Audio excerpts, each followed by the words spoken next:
marteler, pour remercier hospitalité londonienne. C'est-à-dire, bah, londonien, vraiment, baby ko mbabatu, baby ko vivre na batu. Na tambola na nga bamboka. Na tambola bamboka, mais Londres est sololi. Et puis Londres, apparemment, solo la ramakasi depuis des années. Donc, merci. Na ba mbiakatu, hein, gros poisson ya masolo.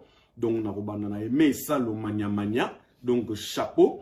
Merci na assistance. Merci na hospitalité na bino. Bandeko nyonso bazala ki on a sadi peta Petrus, John Munkamba, hein, Meryl, hein, Nancy, et sans oublier Pamela, hein, Pamela Peta. Donc, bozala ki ebele, na biso longo, tu pensez na Ibrahim Pesantango, il y a Charlotte Pigeon.